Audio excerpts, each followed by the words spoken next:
결과만 놓고 보면 모든 부동산이 다 올랐었어도 서울 최상급지가 가장 많이 올랐고 하락할 때도 서울 최상급지가 가장 적게 떨어졌습니다. 당연히 리스크를 최소화한다면 각자의 자금대에서 가능한 상급지를 사는 게 가장 좋겠죠. 그래서 지금 시기에 추천드리는 방법은 안녕하세요, 홈슐랭 가이드입니다. 요즘 부동산 시장을 보면 고민되시는 분들이 많으실 거예요. 지금이라도 집을 사야 하나? 아니면 좀 더 기다려야 할까? 많이들 고민하고 계실 텐데 특히 지난 2월 토지거래허가구역 일명 토어제가 해제되면서 시장 분위기가 확 달라졌죠. 매물이 빠르게 소진되고 가격도 급등하면서 거래량이 확 늘어났습니다. 그런데 불과 35일 만에 정부가 다시 토어제를 재지정하면서 시장이 또 변하고 있어요. 왜 이렇게 정책이 급하게 바뀌었을까요? 앞으로 시장은 어떻게 움직일까? 그리고 우리는 어떤 선택을 해야 될지 오늘 이 내용을 하나씩 풀어보겠습니다. 자, 그럼 토지거래허가구역, 흔히 말하는 토어제가 뭐길래 이렇게 난리일까요? 토어제라는 거는 투기 수요와 가격 급등을 잡겠다며 정부가 특정 지역에 85제곱미터 이상의 부동산을 매매할 경우 구청의 허가를 받아야 하고 매수자는 빠른 잔금 납부와 실입주를 해야 되는 규제입니다. 이러면 실소유자 입장에서도 고가주택의 경우 자금 계획을 잘 짜야 하고 갭 투자자는 접근을 할 수 없으니 거래량이 줄어 가격 상승세가 둔화되는 효과가 나타나요. 결국 집주인은 원하는 가격에 팔 수 없으니 급하지 않다면 매물이 잠기게 되고 급하게 올랐던 호가들은 일부 조정되기도 합니다. 그런데 정부가 6월에 끝나야 되는 토어제를 4개월 앞선 2월에 갑자기 해제를 했어요. 그 이유는 단순합니다. 코로나 이후 위축대행 시장의 핵심지마저 거래가 쉽지 않았고 그로 인해 부동산 경기와 건설업계의 상황이 너무 안 좋아졌는데 거기다 이렇게 규제를 했어도 단기적인 효과만 있었을 뿐 일부 아파트는 신고가를 세우기도 하며 결과적으로 가격이 잡히지 않았거든요. 집주인들의 재산권 침해도 논란이 되면서 잠실, 삼성, 대치, 청담의 해제를 강행할 수밖에 없었어요. 그렇게 6월만 기다리던 매수자, 매도자들이 놀라서 헐레벌떡 호가를 올리고 매수를 시작했고 그 결과 2월 서울 아파트 거래 약 5,000건 중 3,200건이 해제 이후에 일어났고 호가가 몇 억씩 급등하는 현상이 일어났죠. 심지어 지난 3월 3일에는 반포, 레미안, 원베일리, 국민평형 33평이 70억 원에 거래되며 신고가를 찍었습니다. 해제 직전에 구매를 고민하던 투자자, 실소유자들이 급격히 오른 가격에 원성이 많아지자 서울시장은 처음에 호가만 올랐지 거래량은 없다고 발을 뺐었습니다. 하지만 결국 얼마 안 가 오판이었다며 꼬리를 내렸는데요. 그런데 그 결단이 해제구역 재지정이 아닌 강남 3구, 용산 전 지역 모든 아파트 확대 지정이었어요. 기존 31km에서 110km를 추가한 163.96km, 무려 서울시 면적의 27%, 2200단지, 약 40만 세대 규모로 돈 될 곳들은 싹 다 묶어버린 거죠. 그러면 앞으로 부동산 시장은 어떻게 될까요? 시장이 어떻게 될지 예측을 하려면 과거에 비슷한 상황에는 어떠한 결과가 있었는지를 알아보셔야 돼요. 지난 17년 기억하시나요? 그때 강남 집값 잡겠다고 파리 대책을 내놨는데 법안 시행 전에 사자면서 오히려 강남 가격이 더 뛰었어요. 그러니까 비싸서 못 산 사람들이 강남 대신 마포, 용산, 성동으로 몰리기 시작하면서 마용성의 시대가 시작되었죠. 그래서 정부가 2018년 9.13 대책을 또 냈는데 강남과 핵심지는 계속 오르니 역시 서울이야 하면서 이번엔 실수요자랑 투자자 모두가 서울 전역에 몰리면서 서울 상급지 전체가 올랐고요. 다음 2019년엔 1216 대책하니까 그나마 살 수 있는 노도강이랑 금광구, 서울 외곽 쪽으로 갭투자가 확 번졌어요. 근데 여기까지도 가격이 오르니까 2020년에는 정부가 강력한 6.17 대책을 내놨지만 이렇게 규제를 때려도 시장은 버텼습니다. 2021년에 저금리랑 전세난이 겹치니까 수도권 전체가 최고점을 찍고 심지어 지방, 광역시까지 상승세를 탔었죠. 그러다 2022년 기준금리가 반년 사이에 0.5%에서 3.5%까지 뛰어버리고 이때 저금리의 영혼까지 끌어모았던 매수자들이 이자 폭탄을 맞게 되면서 금매와 경매가 쏟아지고 거래도 멈추며 전국이 본격적으로 하락장에 들어섭니다. 코로나 여파로 내수가 참담한데 부동산마저 얼어붙으니 2023년부터 다시 규제를 풀기 시작했어요. 그렇게 금매가 정리되면서 강남 재건축부터 슬슬 회복세에 들어가고 2024년 하반기부터 지금까지 오게 된 거예요. 결론적으로 금리나 내수 같은 여러 원인들도 있겠지만 집값을 잡겠다던 부동산 규제가 오히려 기폭제가 된 사례를 불과 10년도 안 된 과거에 많이 볼 수 있었다는 거죠.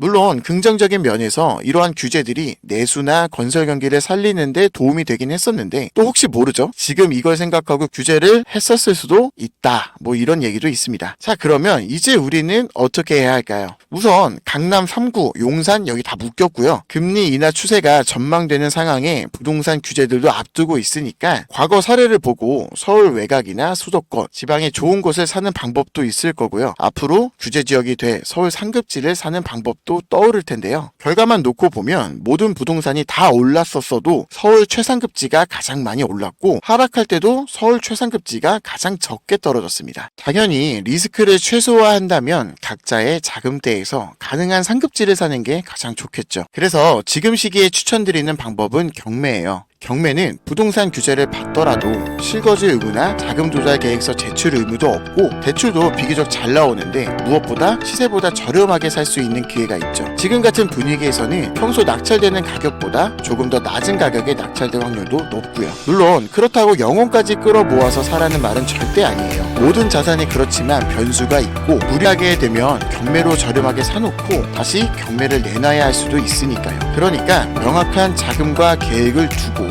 입지 좋은 경매 물건을 찾아 전략적으로 접근하는 게 좋은데요. 그러지 못하시는 분들도 경매를 공부하고 배우고 경험이라도 해놓으면 분명 부동산을 보시는데 큰 도움이 될 거예요. 잘 모르시겠거나 궁금한 게 있으시면 100% 무료니까 언제든지 질문 남겨주시면 감사하겠습니다. 오늘 영상이 도움이 되셨다면 구독과 좋아요 부탁드리겠습니다. 다음에는 더 좋은 영상으로 찾아뵙겠습니다. 감사합니다.